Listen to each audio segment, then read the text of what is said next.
Le secteur de la Cartoucherie, proche du Zénith, est en passe de devenir le premier écoquartier toulousain. L'ancienne usine est pour l'heure désaffectée, désamiantée, avant d'être démolie. Le terme écoquartier fleurit un petit peu partout en France, pour tout et aussi un petit peu pour n'importe quoi. Les écoquartiers, on en parle couramment, tout le monde l'a bien remarqué.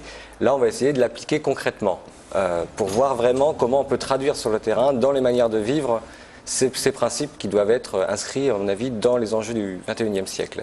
Mais la prudence est de mise, car la ville rose a souvent déçu en matière de logement urbain. Aujourd'hui, on voit sur des opérations récentes dans la ville de Toulouse qu'il y a quelques ratés quand même. Des opérations qui sortent de terre en ce moment. Bon, je prends l'exemple de Pont-Jumeau ou Borde-Rouge qui est pas si loin derrière nous. C'est pas un exemple de grande réussite de qualité des espaces publics.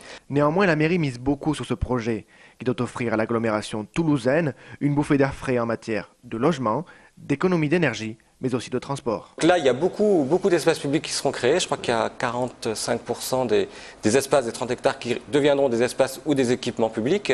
Le quartier prévoit 30% de logements sociaux, 50% à peu près de logements classiques. La question de la mixité sociale est au cœur de la question de l'écoquartier, effectivement.